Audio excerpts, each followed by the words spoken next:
زمن رور فضل محمود خان زما مقابله کې ولاړو ورسره نور ورونو پیغانم ولاړو خو زه یقینا درته ویم چې هغه وخت نه والې نن ورځې پورې د رضاو د عوامو زما په کې چې قدر دی او عزت دی د هغې وجه دا ده چې هغه وخت کې په هسې وختونو باندې په دې ټول یونین کونسل کې ما الیکشن کړی دا د هغه کلي هغه یو سماجي کارکونو او ډېر محنتي سړی و خو په هغې باوجود چې دې کلي زه په اوږو واخېستم او اوچت یې کړم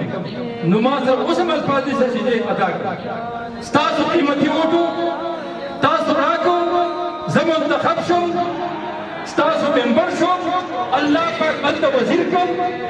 او ما له شپږ محکمې هلته راکړې نو د هغې شپږو محکمو څلور پنځه کاله چې زه هلته ناست وم د الله په فضل نن په اوچته غاړه باندې په شیخ آباد کې یا په رضاو کې د دفتر په ابتدا کې دا ویلی شمه چې د خدای په فضل کم کار چې ما په یونین کونسل رضاو کې کړی دی د هغې تصدیق به تاسو کوئ زه به در باندې سوال کوم تاسو به جواب راکړئ نه MLA نه وزیر یم او لګیم کار کوم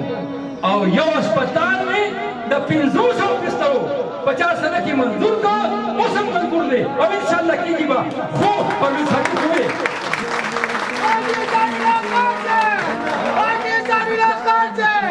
پرویز خټک وویل چې دې هسپتال ته زه ځمکه نه ورکړم خدای به انشاءالله به ور وکړي او د دې حکومت په دې انشاءالله 500 بسترو به هسپتال به په دې سره کې جوړېږي انشاءالله او بازارو دا بیا ته ځکه وویل چې خپل تولیدات مې پیدا وښو چې دا کار مې کړی د منځ حکومت پیدا وښو چې هېڅ نه دي کړی او په آخره کې ما سره هېڅ نه دي او دا مې دا کارونه مې کړي دي اوس راځه ما دې خبرې له چې زه په جماعت اسلامي کې څنګه شامل شوم او د متحد د مجلس عمل نه بیا څنګه زه الیکشن ما په یو میاشت اوس زما عمر دی تقریبا په 74 کې روان یم تاسو به وایئ چې الله خان خو ماهر تقریر کوي 74 کې روان دی تقریر خو مغازي تیل پیټرول ختم دي خو صرف او صرف چې کوم دی د څه لپاره لګېد دې ته لږ وخت او تاسو ته نن څه ویل غواړم دا د اورېدو خبره یو خوا حقوق العباد والا ناست یو خوا حقوق الله والا ناست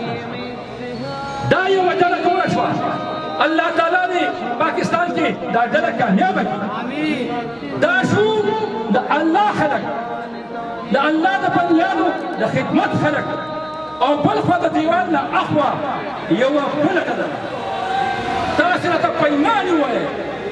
چې تاسو نن دلته ناست دی دلته تاسو روحاني دا کوئ محسوس کوئ چې موږ په خوشحاله محسوس کوئ او بیا دې نه لاړ په هغه جلسو کې د تمتوب کښېنئ چې کوم نه کېږي ورکوله دنګ نو هغه دنګ سره به موږ څنګه وي چې مسلمانان یو دنګ سره به څنګه ما فیصله وکړه چې زه به ځم جماعت اسلامي او جمعیت ته او هغې به شمولیت په جماعت اسلامي کړو وکړو تاسو ته خواست کړم خپل ژوند چې کوم دی جوړول غواړئ اسلامي نظام دا نه چې به سبا راغی دا یو کوشش دی او دا کوشش نه ورته شروع کړئ نو یو ډېر لوی افت را روان دی څه افت را روان دی علما ناست د علم خبره نه شم کولی ځکه چې امي سړی خو دجال را روان دی دجال او دجال چې راځي نو دوه ډلې به یو به دا ډله یو به د آی خبرې دجال به مړول کوي په ګندګول به کوي جنت پوځري دوزخ پوځري 1,88,000 فی غنټه کې رفتار سره به د هغه خرڅ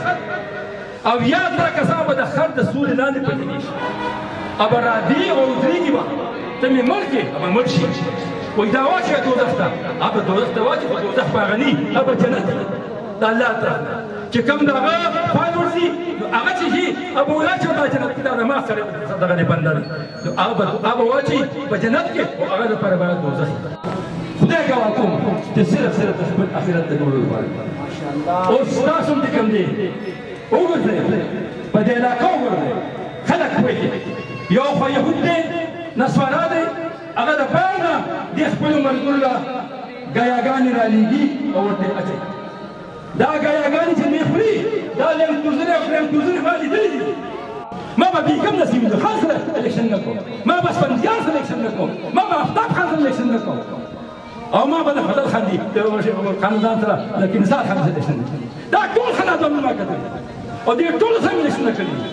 بالکل چې راته هېڅ قسمه نه ورځوئ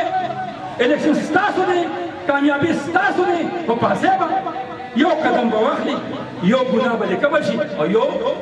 نیکي به دې زیاته شي که دې نه لاړې د کاکا خیره سل قدمه لاړې سل نیکۍ ده چې کوم هلته ناست دی د هغې یوه نیکۍ دا جهاد دی د اسلام او د اسلام د خلکو په مقاومت کې یو جهاد زه تاسو ته خواست کوم چې د دې نه فایده واخلئ دا دنیا هم ښه کوي هغه دنیا هم ښه کوي او دعا کوم چې الله تعالی دې تاسو موږ ټول په دین او په دنیا خوشحاله ساتي او که منتخب شو مشران ناست دي نو انشاءالله تعالی ستاسو په دعا به خدای پاک داسې پورسه راکوي چې داسې خدمت به تاسو کوم چې دا ټول سیاسي لړ به یاد کړي چې انشاءالله تعالی خلک به داسې کوي اسلامی نظام ظاهر و غیب کا نشان زمین پاکستان